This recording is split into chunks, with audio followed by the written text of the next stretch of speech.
Assalamualaikum warahmatullahi wabarakatuh. Kami dari kelompok 1 akan mempresentasikan materi menerima diri dari mata kuliah karakter building. Pertama, saya akan memperkenalkan anggota dari kelompok 1. Saya sendiri Ahmad Fikri Maulana dengan NIM 12201110, Delayu Puspita 12201179, Dina Sofia Fasadila 12200059, Fadil Muhammad Abdurrahman 12200137, Intan Anilia Nuraini 12200246, Lintang Putri Julia 12200600, Luciana Loisa Praitno 12200492, Ninda Almeida Kori 12201354, Randi Ramadhani 12200277, Tania Dwi Karina 12200626, Vivi Andriani Rukmana 12200758. Pengertian menerima diri. Menerima diri adalah di mana kita menerima segala kekurangan dan kelebihan yang ada pada diri kita, sehingga sikap kita memandang diri sendiri sebagaimana adanya dan memperlakukan diri kita secara baik disertai rasa syukur, senang, dan bangga. Ciri-ciri menerima diri sendiri. Perilaku seseorang yang telah menerapkan sikap menerima diri sendiri dapat terlihat dari sikap yang diambilnya dalam kehidupan sehari-hari. Berikut adalah ciri-ciri menerima diri yang diungkapkan oleh seorang ahli psikolog, yaitu David W. Johnson. 1. Menerima diri sendiri apa adanya.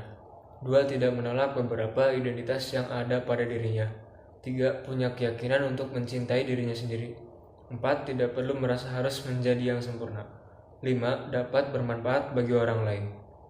5 hal yang perlu diingat oleh seseorang yang sedang belajar untuk menerima diri sendiri.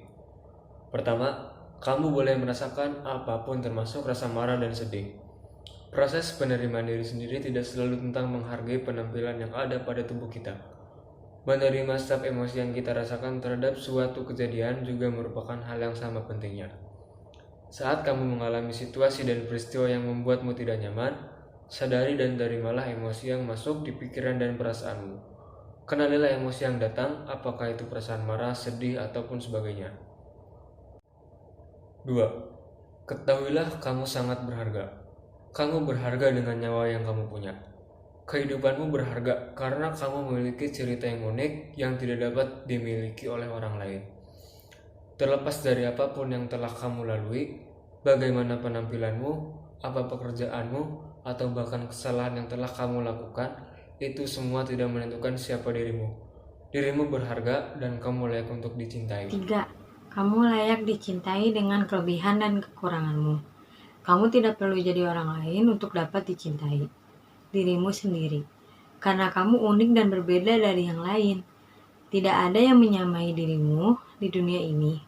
Karena kamu orang yang seperti kamu cuma satu. 4. Sebenarnya kamu punya banyak kemampuan untuk melakukan banyak hal. Belajarlah untuk menerima dirimu sendiri, termasuk menerima kelebihan yang kamu punya. Kamu hanya perlu lebih percaya diri untuk menyadari bahwa ada banyak kemampuan yang kamu punya. 5. Kamu boleh mengambil space yang kamu gunakan khusus untuk dirimu sendiri.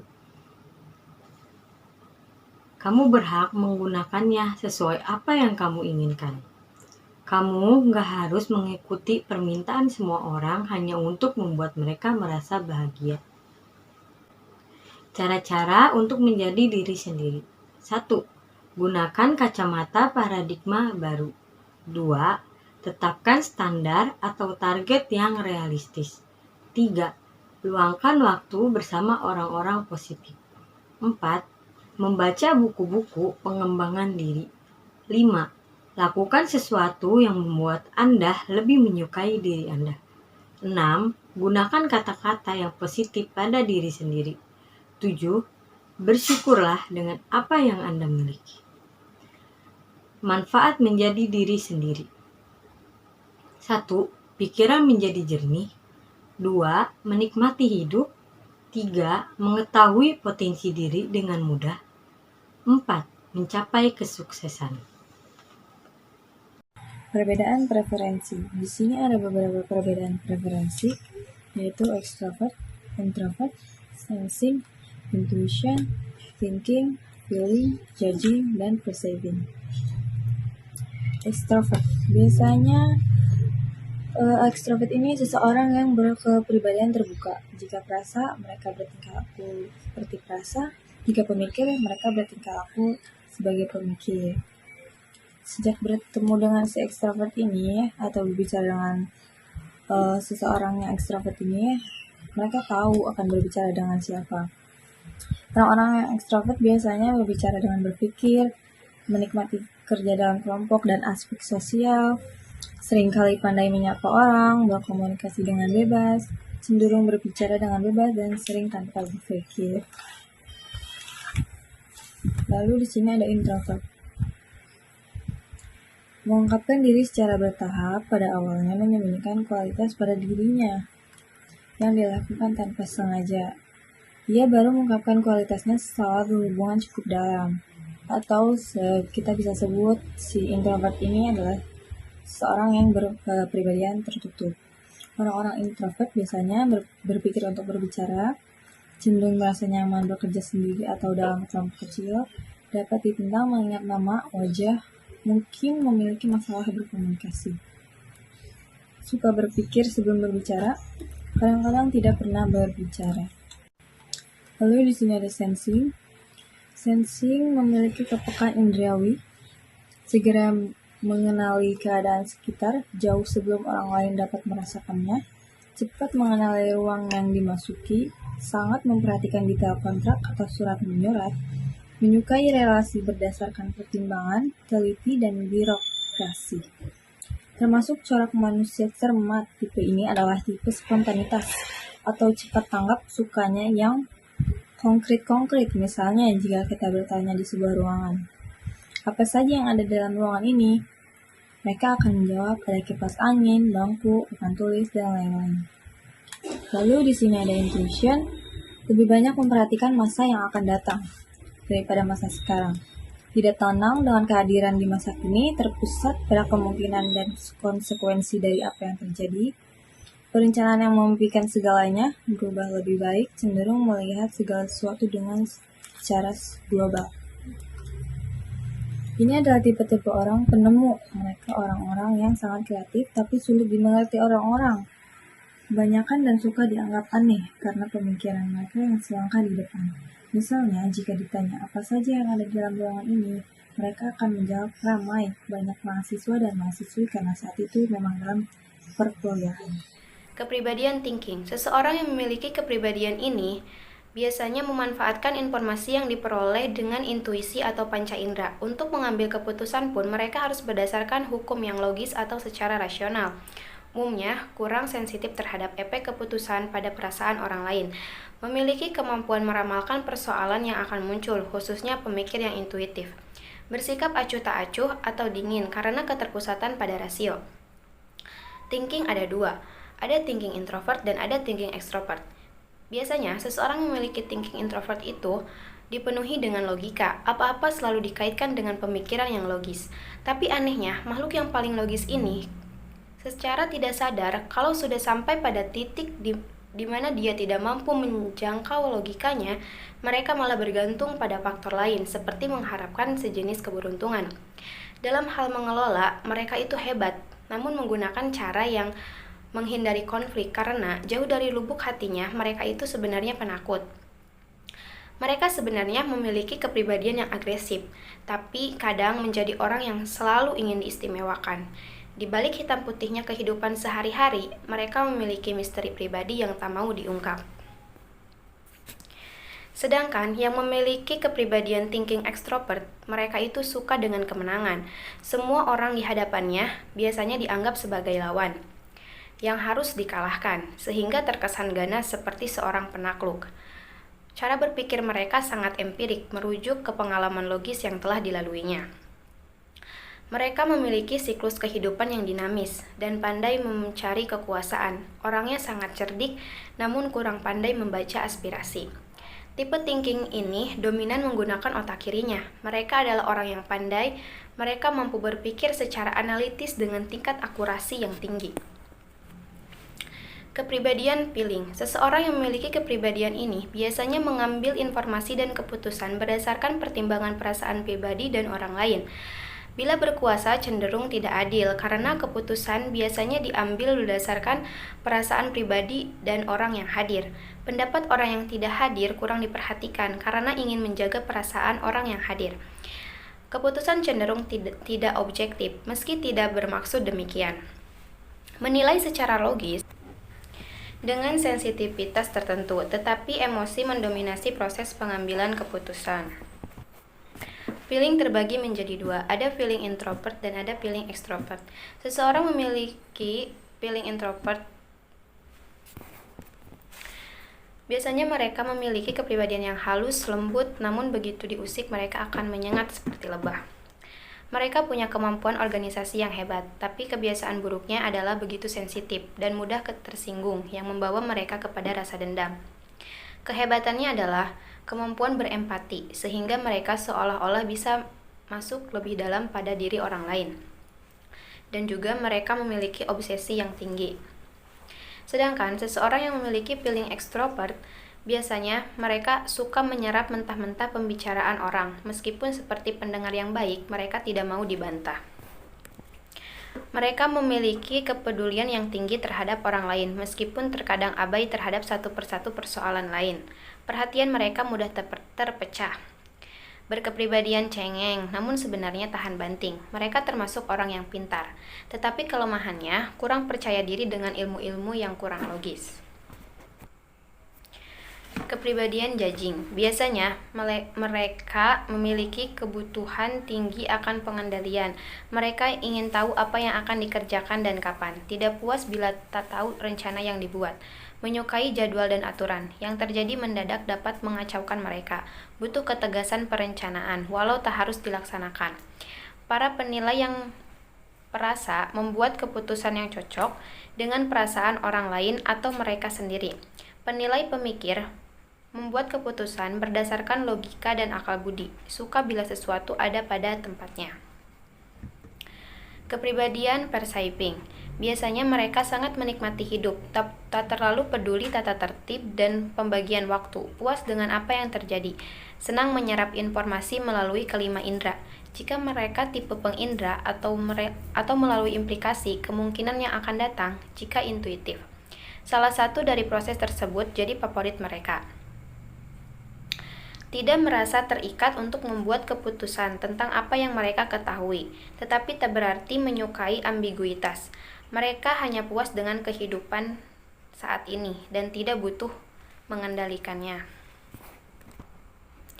16 tipe kepribadian manusia menurut Myers dan Briggs.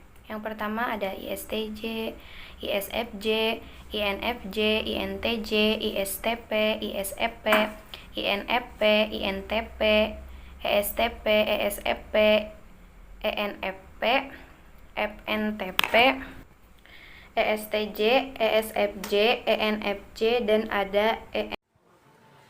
Tiap tipe adalah unik dan istimewa. Tidak ada yang benar atau salah.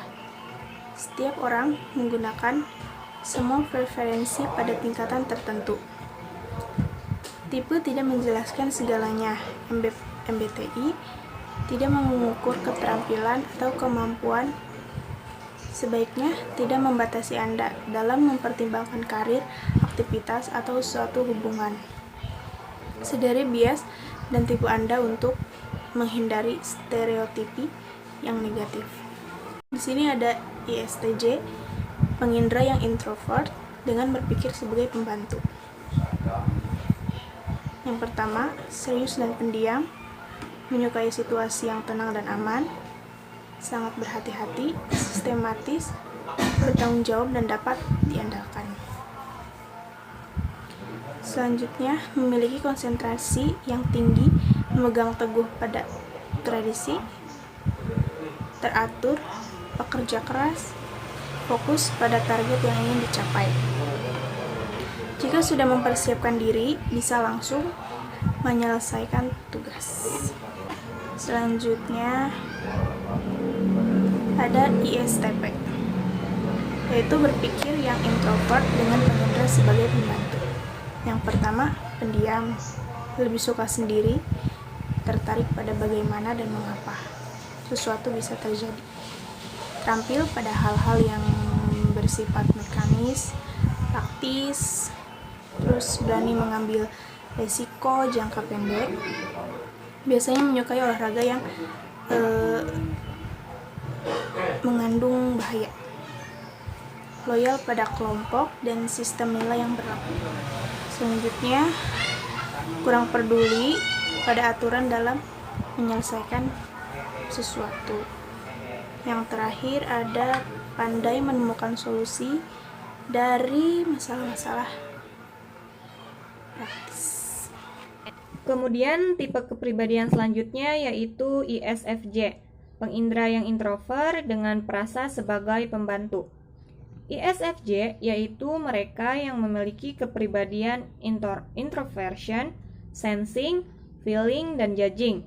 Untuk ciri-cirinya yaitu baik hati, pekerja keras, dan dapat diandalkan, lebih mengutamakan kebutuhan orang lain, bertanggung jawab dan menghargai tradisi keajegan, menyukai hal-hal yang praktis dan serba pasti, sadar akan posisi dan peran atau fungsinya, suka mengamati orang lain, dan sangat peka terhadap perasaan orang lain dan suka melayani.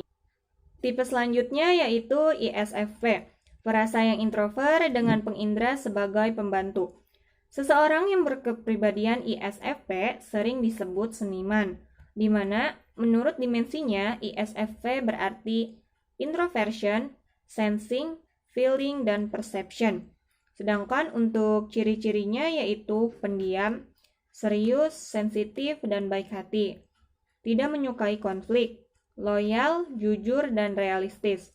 Menyukai kecantikan dan keindahan. Tidak tertarik untuk memegang peranan sebagai pimpinan atau atasan. Fleksibel dan open-minded, apa adanya dan kreatif, dan menikmati saat ini. Kemudian, ada tipe kepribadian INFJ. Intuitif yang introvert dengan perasa sebagai pembantu. INFJ yaitu mereka yang memiliki kepribadian introversion, intuition, feeling, dan judging. Untuk ciri-cirinya yaitu pemikir, banyak ide, dan dinamis. Cenderung terpaku pada satu hal sampai benar-benar selesai. Sangat peka terhadap orang lain dan peduli pada perasaan mereka. Sangat memegang teguh pada sistem nilai yang diyakininya. Selalu ingin melakukan sesuatu dengan benar, serta cenderung bekerja sendiri daripada mengambil peran sebagai pimpinan atau pengikut. Saya Ninda Almeida Kori akan menjelaskan tentang INFP, INTJ, INTP, dan juga ESTJ. Kepribadian manusia sangatlah beragam, salah satunya adalah INFP, sering disebut idealis atau seseorang yang idealis. INFP adalah singkatan dari introvert, intuition, feeling, dan perception. Introversion adalah seseorang yang tidak suka akan hubungan dan dunia luar. Intuition di mana mereka membicarakan hal yang bersifat masa depan dan belum jelas atau abstrak. Lalu feeling, yaitu mereka memutuskan berbagai hal dengan perasaan dan menyangkut pribadi. Serta perception, yakni pemikiran yang terbuka dan cenderung menunda keputusan demi kesepakatan. Karakteristik dari INFP adalah pendiam, pemikir, dan idealis, tertarik untuk masalah kemanusiaan, selalu ingin membantu, memiliki sistem nilai yang kuat, sangat loyal, dan biasanya mengabdikan diri untuk orang lain, mudah menyesuaikan diri, kecuali bertentangan dengan sistem nilai yang dianut. Biasanya mempunyai bakat sebagai penulis, cepat melihat banyak kemungkinan. Pekerjaan yang cocok adalah menjadi seorang guru, penasihat, pekerja keagamaan, penulis, dan menjadi seorang profesor. Lalu selanjutnya ada INTJ. INTJ adalah seorang introvert yang merasakan menggunakan intuisi, membuat keputusan dengan berpikir, dan melihat dunia luar dengan penilaian. INTJ adalah seorang analitis yang lebih nyaman bekerja sendiri dan cenderung kurang bergaul dibanding orang lainnya. Namun, INTJ siap memimpin jika tidak ada orang yang melakukan tugas itu. atau jika mereka melihat kelemahan dalam sebuah kepemimpinan. Mereka cenderung pragmatis, logis, dan kreatif. Orang-orang INTJ memiliki ide-ide orisinil yang kuat, walaupun orang-orang dengan profil ini termasuk langka di dalam masyarakat pada umumnya, akan tetapi mereka bisa ditemukan di perguruan-perguruan tinggi. Untuk mencapai cita-citanya, mereka akan membuat rencana berdasarkan pengamatan yang sangat cermat dan berhati-hati. Mereka adalah orang-orang yang menghargai kemampuan dirinya sendiri dan juga kemampuan orang lain. Mereka bekerja keras untuk meraih sukses dari apa yang mereka inginkan. Kekuatan terbesar seorang INTJ adalah intuisinya. Sebagai seorang yang visioner, INTJ banyak menciptakan proses kreatif yang muncul dari imajinasi liar dari intuisinya. Lalu selanjutnya ada INTP. INTP merupakan singkatan dari introvert, intuitive, thinking, dan perceiving. Orang-orang dengan tipe kepribadian INTP adalah orang yang sangat menghargai kebenaran, pengetahuan, dan kompetensi. Oleh sebab itu, tipe kepribadian ini dijuluki dengan sebutan si pemikir atau si logis. Diperkirakan 1-5% populasi di dunia berkepribadian INTP. Bahkan ada tokoh terkenal yang memiliki kepribadian ini. Antara lain adalah ada Albert Einstein, Isaac Newton, René Descartes, dan Bill Gates. Karakteristik dari kepribadian INTP ini yaitu logis, orisinil, dan pemikir yang kreatif, bisa sangat bermanfaat akan teori maupun ide-ide, ahli dalam menjelaskan sebuah teori sehingga mudah dipahami, sangat menghargai ilmu, kompetensi, dan logika, cenderung diam, lebih suka sendiri, agak sulit akrab, kurang tertarik untuk menjadi pemimpin atau pengikut. Lalu selanjutnya ada ESTP. ESTP merupakan seorang ekstrovert yang merasakan menggunakan indera atau sensing, membuat keputusan dengan berpikir atau thinking, serta melihat dunia luar dengan perasaan atau perception. Beberapa orang mungkin melihat kepribadian ESTP sebagai seorang yang kurang sopan atau begajulan. Meski begitu, para ESTP juga dikenal sebagai seorang yang pandai bersosialisasi dan beradaptasi. ESTP merupakan orang-orang yang menyenangkan, jenaka, dan senang menjadi pusat perhatian, serta begitu menyukai tantangan. Fleksibel dan toleran adalah ciri khas seorang ESTP. Mereka bertindak penuh semangat untuk memecahkan masalah, cenderung pragmatis dan fokus pada hasil sesegera mungkin. Jadi, jangan andalkan para ESTP dalam perdebatan teoretis. Orang-orang ESTP biasanya berkarir dalam pekerjaan yang membutuhkan kecerdasan mental dan fisik, seperti menjadi seorang dokter bedah, atlet, koreografer, negosiator, dan diplomat. Kepribadian ESTP bisa belajar dengan baik bila berbasis praktik. Baik pria maupun wanita, tipe kepribadian ESTP adalah murni seorang petualang. Mereka menyukai permainan dan tantangan. ESTP adalah tipe orang yang memikirkan apa yang terjadi saat ini, mencari yang terbaik dalam hidup, serta ingin berbagi dengan teman-teman mereka. ESTP terbuka dalam berbagai situasi, dapat berimprovisasi untuk mewujudkan hasil yang diinginkan, serta mereka adalah orang yang aktif yang ingin memecahkan masalah mereka, bukan hanya mendiskusikannya. Dalam hal interpersonal, ESTP adalah orang yang paling mahir mempengaruhi orang lain. Mempromosikan sesuatu adalah seni bagi mereka. Mereka suka melatih diri dengan hal-hal yang lebih baik dalam hidup, dan untuk membawa orang lain bersama mereka. Tujuan mereka dalam hidup adalah untuk menjual ide-ide mereka kepada orang lain. Salah satu keahlian mereka adalah mudah mendapatkan kepercayaan orang lain. ESTP adalah orang yang antusias dan bersemangat. Mereka bersedia untuk terjun langsung ke hal-hal yang dapat membuat tangan mereka kotor.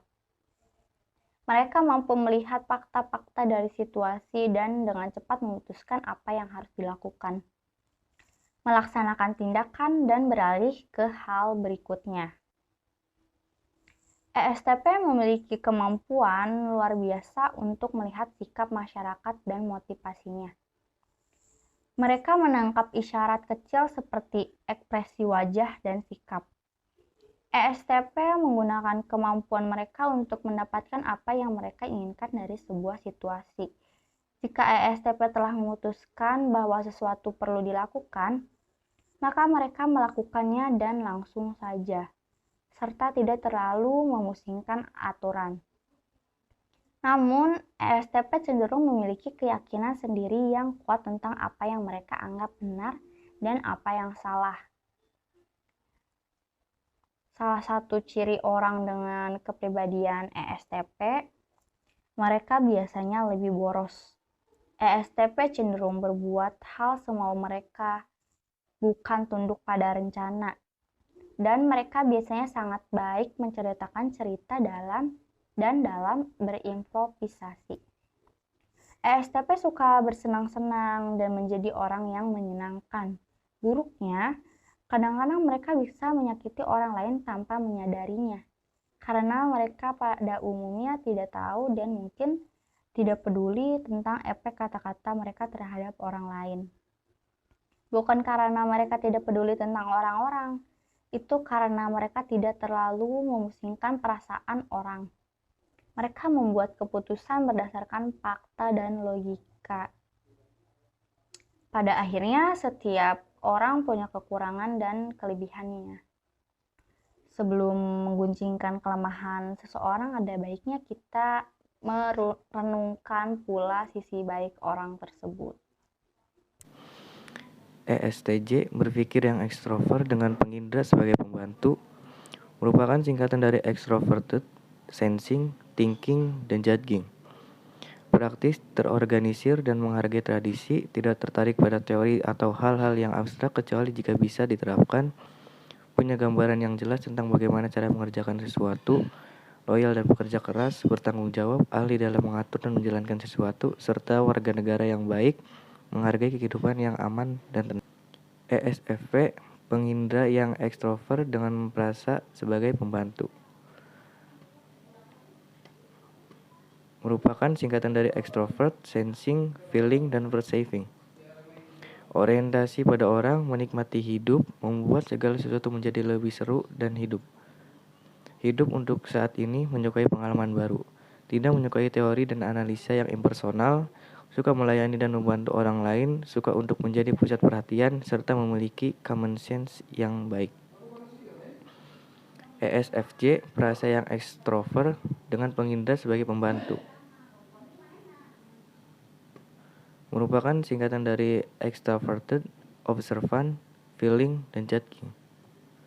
Hangat, populer, dan berhati-hati, lebih mengutamakan kebutuhan orang lain, punya rasa tanggung jawab yang besar, menghargai tradisi, suka melayani orang lain, membutuhkan dukungan yang positif dari orang lain, dan sadar akan peran dan fungsinya. Kemudian ENFP, intuitif yang ekstrovert dengan perasa sebagai pembantu,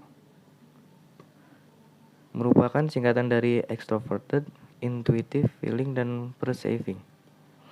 Antusias, idealis, dan kreatif, serba bisa, pandai bergaul dan bersosialisasi, menjalani hidup sesuai dengan sistem nilai yang dianut, sangat bersemangat dengan ide-ide baru, tetapi mudah bosan dengan hal-hal kecil, serta open-minded dan fleksibel dengan kemampuan dan minat yang luas.